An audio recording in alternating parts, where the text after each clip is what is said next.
Assalamualaikum warahmatullahi wabarakatuh. Saya ucapkan kepada pelajar-pelajar kelas 5 Umar.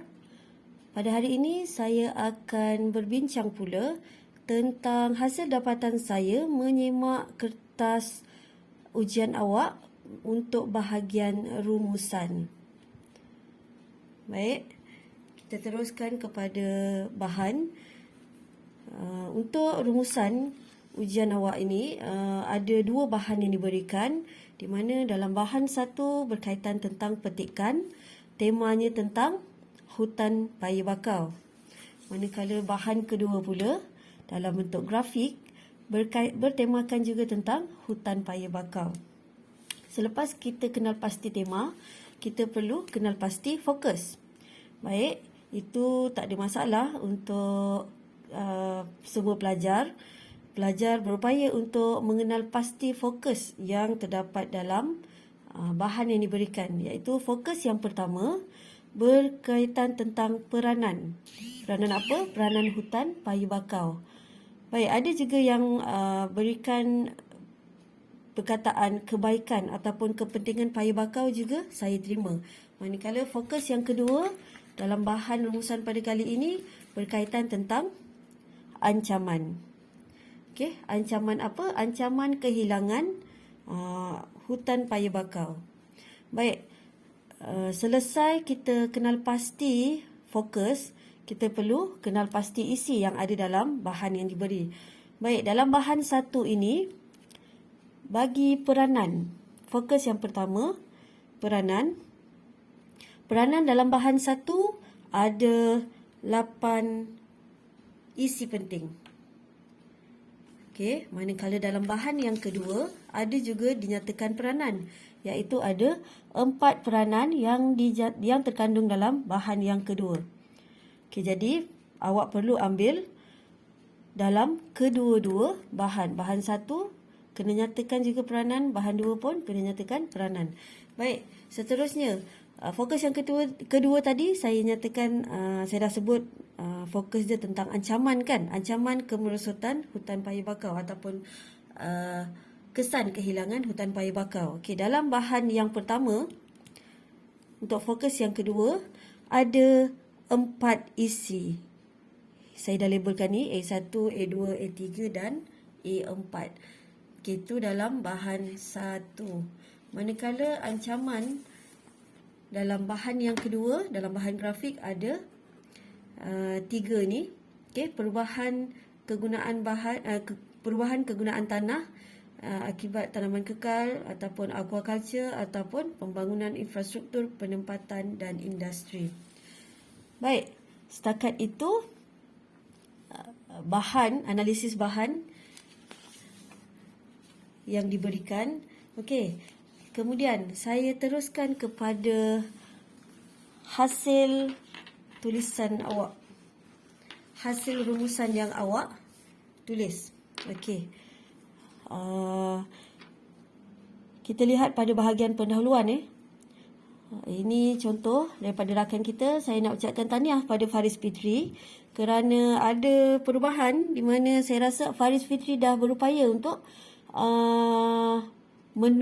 dah menguasai teknik menulis rumusan. Okey, alhamdulillah, tahniah Faris.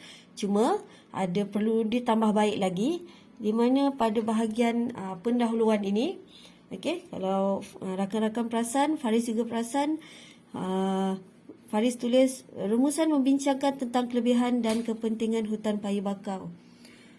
Okey, di sini Faris ada tulis perkataan tentang. Kalau boleh terus sahaja, tak perlu tulis tentang ni, terus saja rumusan membincangkan kelebihan dan kepentingan hutan paya bakau. Kenapa di sini saya tulis P1? P1 ni pendahuluan 1 markah sebab kalau rakan-rakan perasan, ni fokus yang diberikan oleh Faris sama. Okey, dia merujuk kepada satu fokus sahaja. Okey, itu untuk komen saya tentang rumusan. Okey, jadi elakkan buat seperti ini. Walaupun awak tulis dan di sini kan, dia masih lagi merangkumi satu fokus sahaja. Next, seterusnya, ini contoh yang perlu kita elakkan juga.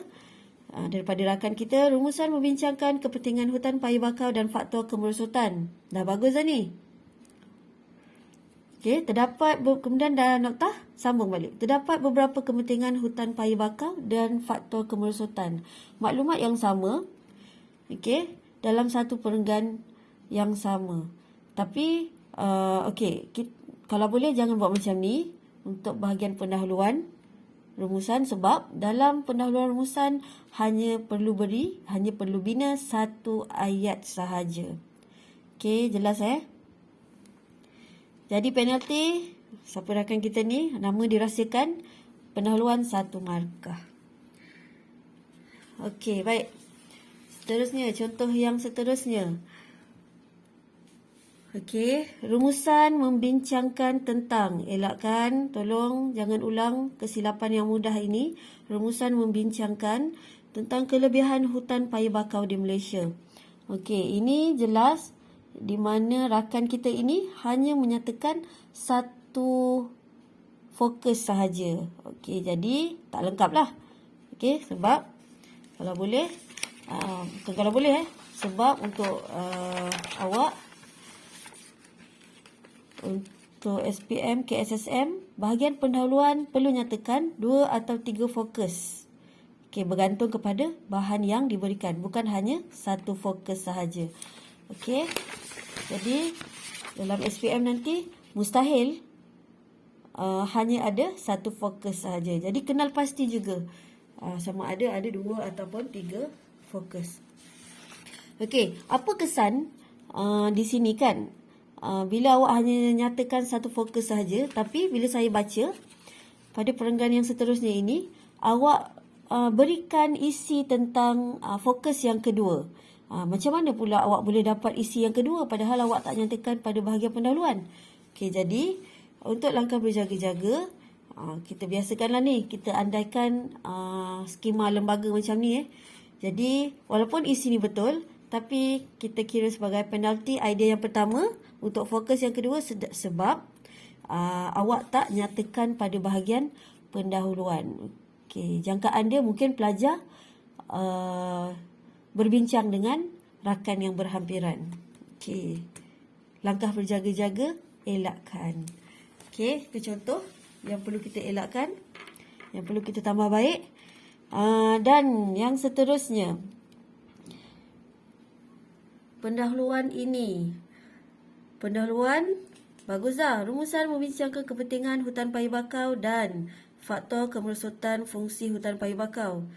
Pendahuluan 2 markah. Tapi, apa yang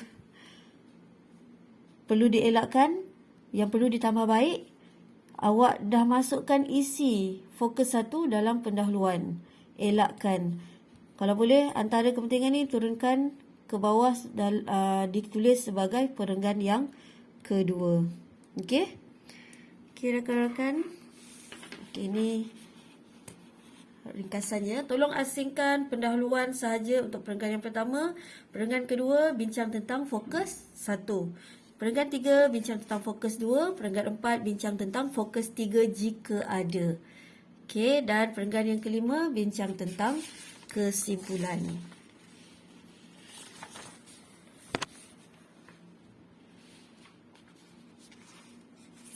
Baik, kemudian kalau awak perasan di sini saya ada label dengan TL. TL ini maksudnya tidak lengkap. Isi yang diberi tidak lengkap. Kita tengok.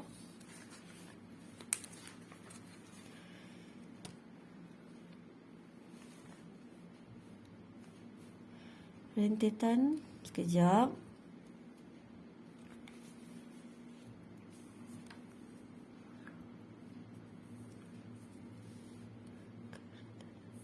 Mana kerentanan terhadap mengurangi kerentanan. Okey. Okey, ini contoh yang rakan kita bagi. Ayat dia seterusnya hutan paya bakau penting dalam mengurangi kerentanan terhadap bahaya. Saya labelkan tidak lengkap sebab okey, ni isi penuh dia. Penting dalam mengurangi kerentanan terhadap bahaya. Bahaya apa? Bahaya semula jadi. Okey, ini contoh, salah satu contoh lah daripada banyak lagi contoh yang rakan-rakan kita buat. Okey, seterusnya saya nak highlightkan juga tentang masalah kesalahan ejaan. Elakkan kesalahan ejaan yang mudah, kepentingan. 2 kali ejaan salah yang berulang. Okey, awak tertinggal huruf N. Kalau boleh selesai menulis, tolong baca semula dan semak ejaan. Okey, apa kesan kesalahan ejaan ini? Dia tak tolak isi. Dia tak tolak markah isi, tapi dia tolak bahagian bahasa awak nanti. Okey.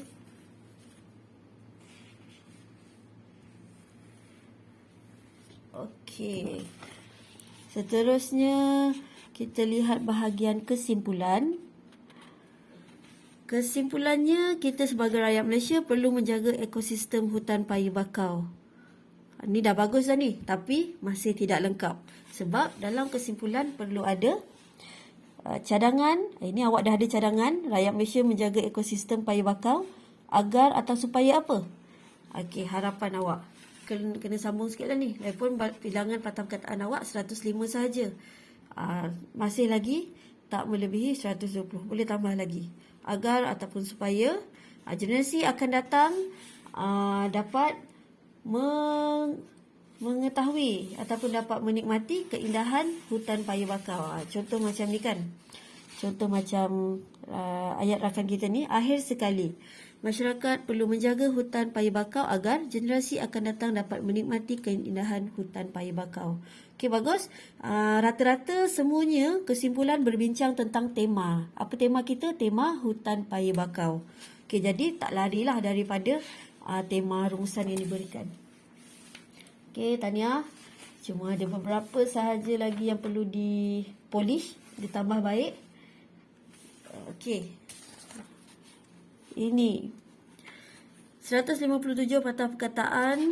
Saya kira semula dalam perenggan yang ketiga. Di samping itu saya kira kat sini patah perkataan yang ke 120. Okey, bila kat sini dah 120, pemeriksa akan baca sehingga noktah yang terakhir. Okey, noktah di sini kan. Dan pemeriksa akan tanda. Dah rugilah di sini. Rakan kita ni kesimpulan dia tak dapat markah. Dah rugi 2 markah di sini. Okey. Baik, saya rasa itu sahaja. Itu sahaja untuk rumusan. Diharap rakan-rakan yang telah menguasai teknik untuk menulis rumusan dapat membantu rakan-rakan kita yang masih lagi belum sepenuhnya menguasai teknik menulis rumusan. Okey, tapi saya rasa yang tak menguasai pun hanya dah mencapai 70%. Lagi 30% untuk gilap sahaja supaya dapat markah yang baik. Okey, sebab saya ulang sekali lagi, untuk rumusan ini 30 markah. Kalau awak berupaya untuk menulis, menganalisis kehendak soalan, menganalisis fokus, awak boleh kenal pasti isi, awak boleh tulis rumusan dengan baik, tak mustahil awak boleh dapat 30 markah seperti rakan kita ini. Okey, dalam SPM nanti. Okey. Itu saja pembelajaran online kita. Jumpa di sekolah nanti insya-Allah. Terima kasih. Assalamualaikum warahmatullahi wabarakatuh.